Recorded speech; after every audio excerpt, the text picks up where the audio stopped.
Hi தேஸ்தே, எங்களுக்கு இன்றைக்கு சாப்பாடு அஷ்டமாதிரினும் வெள்ளைப்பானம். டென்மார்க் தான் உலகத்திலேயே பால் பொருள் உற்பத்திக்கு ஃபேமஸான நாடு. அந்த நாட்டில் இருந்து கொண்டு எல்லா டெய்ரி ப்ராடக்ட்டையும் நான் வீட்டிலேயே செய்வேன், நெய்யிலேருந்து பட்டர் வரைக்கும். அதே ஒரு கொடுமை.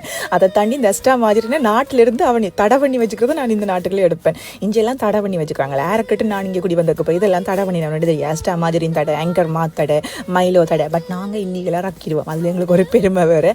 நான் 24 வருஷம் இந்த மாவகை தூள் வகை எதுவுமே எனக்கு இங்கே நான் வாங்குறதில்லை. நான் இங்கே பால் வளம் மிளக்கறி தான் வாங்குறது. மற்றெல்லாம் எனக்கு நாட்டிலேருந்து ஹோம்மேட்டாக தயாரித்து வரும். அப்பப்போ இதுகளும் சேர்த்து அனுப்புவாங்க. அம்மா இல்லாமல் போக சித்தாம்மா செஞ்சுட்டு இருந்தா. என்னோட சித்தாம்மா கேரக்டரை நீங்கள் கண்டிப்பாக மீட் பண்ணணும். நான் நாட்டில் போகும்போது காட்டுறேன். சித்தாம்மா போக எங்களோட வீட்டில் அம்மாண்ட பக்கத்தில் சொந்தங்கள் என்பது தாய் தந்தது தானே. எல்லாரும் சொந்தம் தான். பட் தாய் வழி சொந்தம் ஒரு பாண்டிங் தானே. அம்மாண்ட குடும்பத்தில் வந்து 8 மருமகள்கள். அதில் 7 நாட்டில் இருக்குது. 7 தங்கம். அண்ணன் மேலே தான் உதவாது. பெரிய ஹையர் ஆஃபீஸர்னு சொல்லி காலமையை காத்துட்டு சட்டை போட்டுக்கொண்டு வெளியில் போனால் சாமன் தான் வருவானுங்கள். அன்னி மேரெல்லாம் சரியான பாவம், சரியான என்னோட பரம விசிறியலும். என்ன கேட்டாலும் உடனே இங்கே வந்துடுவேன். நான் சாப்பிட்ட வெள்ளப்பானின் கலோரியை இன்றைக்கு நான் பெட்டுக்கு போகிறவரையில் பேர்ன் பண்ணிடுவேன். இதெல்லாம் சரியாக இருக்கும். நீங்கள் செஞ்சீங்கன்னா பயங்கரமாக வெயிட் தொழுகும். வழியில் நடக்க போகிறேன். அதுக்கிடையில் நேற்று நான் போட்ட ட்ரெஸ்ஸை பற்றி நிறைய என்கொயரி பண்ணிட்டு இருந்தேன். நீங்கள் வடிவேண்டு வர சொன்னீங்க, ரொம்ப நன்றி. அந்த பச்சை கலர் ஃப்ராக் இருக்குல்ல, லண்டனில் 10 பவுண்ட்ஸ் அந்த ஏதோ தீபாவளி சேலுக்கு போட்ட ஒரு சாரி எடுத்து சாரியாக ஒருக்கா கட்டிட்டு நாட்டில் கொடுத்து அதை சட்டியாக தைப்பேன்.